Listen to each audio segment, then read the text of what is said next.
Greetings, ladies and gentlemen, and welcome to this latest edition of Tales from Outer Space. And as always, I hope that you enjoy.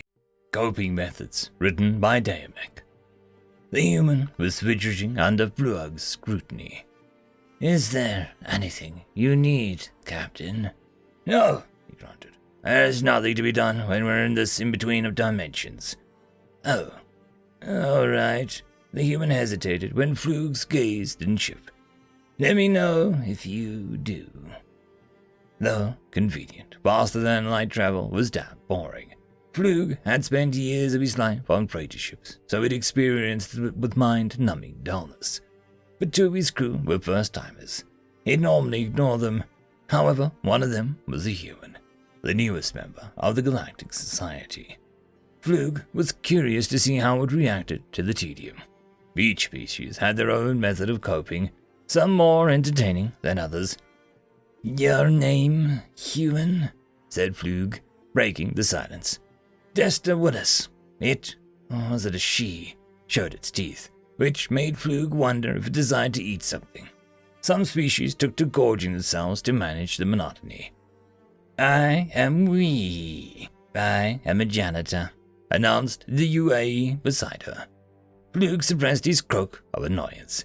He'd worked with many UAE before, and they tended to never shut up, especially when they were bored. This one was no exception. It began a steady chatter of inanities, which Flug ignored with ease. The human seemed just as capable. After putting strange contraptions in its ear holes, the human had closed its eyes, and it made no movement besides the rise and fall of its midsection. Flug left soon after to check on the ship's course, but the pilot had nothing new to report, as usual. He returned to the crew quarters, unsurprising to see the UA still talking to the human. Nesta hadn't moved. Captain greeted the we. The human said nothing. Flug chaffed with irritation.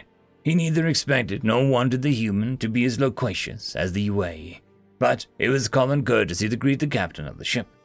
Desta had done it every time before, so it wasn't as if he didn't know the tradition. We swiveled to face the human. Desta, the captain is here. The human was still quiet. Desta, human. We elongated its neck and get a closer look. Desta, why aren't you responding? Flug felt a shudder of anxiety. When he privately moaned about the uninteresting nature of FTL travel, he hadn't meant for this. Crew member, human Desta Willis, he grumbled. No, and loud. I command you to reply. The human was unresponsive. Oh no, no, whined we. Desta is broken. It's the human dead. The UA extended a pulsating tendril, freezing when Flug snarled at him. Don't touch! He consciously kept his fangs from extending. We don't know how the human will react. We might put her in danger, or vice versa. Flug tried to suppress a growl, despite his efforts. His body was reacting to his uneasiness. Get the medic, she's on the bridge. We hesitated. Several tendrils still extended over Desta. No! The UAE slithered away, making surprise speed for one of its kind. Flug looked back to the immobile human. Human, he growled. If this is some sort of game or joke, then I will write you up for insubordination. Sadly, that didn't work. Before Flug could threaten the human further, the UAE had returned with a click. When it clicked, the human stopped working. I was talking to it, and the captain came in, and... We continued blabbering, purposely increasing implausible causes for the human's condition. You've tried verbally stimulating it, right? The click, ignoring we. Yes, it was unresponsive. The medic clicked with return. Well, from the files that I have on humans, attempting to physically stimulate it would not be dangerous. Their evolutionary responses are tame, as such things go. Click paused, antenna vibrating. I suppose I'll do it, Flug said, his growl brooking no argument. Carefully he prodded the human with the blunt end of his claw. When the human didn't react, Flug did it again.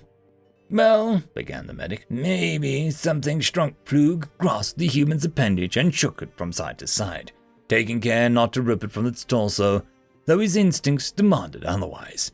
The human jerked into animation with a gasp, its eyes darting from the three beings in front of it. It quickly took the odd objects out of its ear holes. Is something wrong, asked Desta. Sorry, I'm a heavy sleeper. I thought you were a human, wheezed Tendrils pulsed, but everyone ignored him.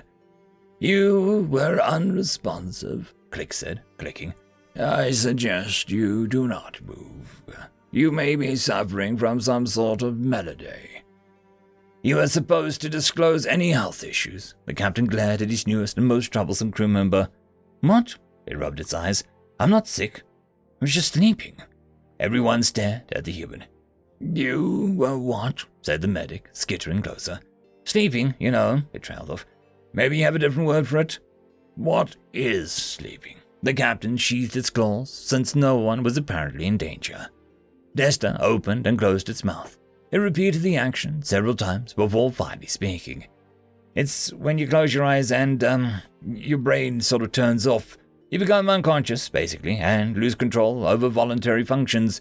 You enter a coma, squeaked the medic, placing its antenna against the human's head. Hold still. Your neural functions may be compromised. Comas generally happen because of massive damage. She rummaged in her pouch and fumbled for a scanner. No.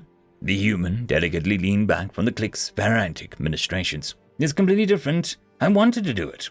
The medic froze. You entered coma willingly. It's not a coma. The human batted aside the medic's scanner with increasing frustration. Don't any of you sleep? Of course not, interrupted Flug, annoyed by the back and forth. What is the point of this sleep? I'm not entirely sure. Desta scratched its head. Feels good. Helps the body repair. But why would falling into a coma help with that? Click's antennae began vibrating fast enough to buzz.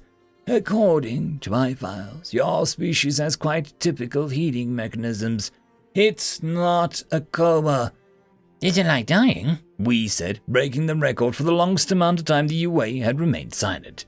Desta shook her head. Well, I wouldn't know, since we dreamed during it. I guess not. That caused another round of silence. What's a dream?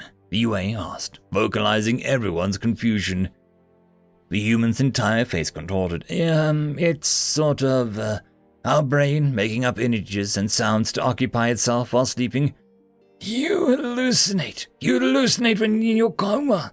If the medic's antennas vibrated any faster, they'd fall right off. That sounds dangerous, really dangerous, and scary. We retracted its tentacles. Can't you just not sweep? Sleep, it corrected. And no, we're physically incapable of doing it for an extended period of time. We get cranky, our motor functions decrease. We actually hallucinate, which is different from dreaming. I swear. Desta paused. Actually, I think we die if we don't sleep. We haven't really tested it. The medic threw her hands in the air. If you don't enter in regular comas, your species dies. The human twisted its mouth downwards. Pretty much. Do you really not sleep? Why would a species do something so illogical? Said the captain, still trying how the sleep would affect a human's work. Does this mean that the human would have to periodically be useless, thus neglecting its duties? Or die, also neglecting its duties? Don't you guys have days and nights? At everyone's confusion, the human tried again. How are your planet's rotational cycles? You don't have a period of sun followed by darkness as the planet spins. We do, but it's very slow. We migrate with the sun, Brugh huffed. What does it have to do with anything? It's always bright where we are. We, of course, had taken the human's query and had run off with it. We never go to the gold side of the planet, though we later created the lights and allowed us to. Our planet orbits a binary system, interrupted Click. We have various intensities of light, yes, but nothing significantly dark. That explains it. The human moved its head down in a jerky manner. Our home planet has a very short spin, so we experience rapid shifts between light and dark. During the dark periods, we sleep. We're adapted to light times, so there isn't much that we can do when the sun isn't visible. That makes no sense, Luke grumbled. As adaptations go, that has to be the stupidest. I'll have to agree with you, Captain. The Arugable are used to short rotations, too, the medic said wisely. Their species compensated by having a light and dark form. Why doesn't yours? It's not like we collectively decided to sleep. The human threw its appendages into the air. I don't know what to tell you. No need. I've heard enough, the captain glared at Desta. However, if you use your species handicap as an excuse to get out of work, you will be fired. Wouldn't dream of a captain, said the human cheerfully. With a snort, the captain marched out of the crew quarters, leaving the human to be interrogated by Click and Wee.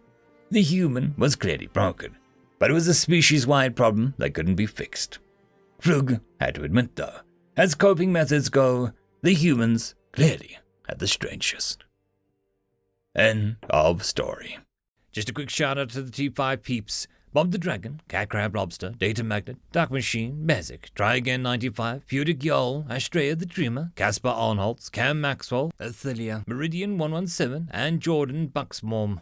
Thank you very much. And that, my friends, concludes this video. I hope that you enjoyed. There are links down below, both to support this channel and for the author of this fiction. Anyways, I hope you all have a fantastic one, and I'll see you next time. Cheers.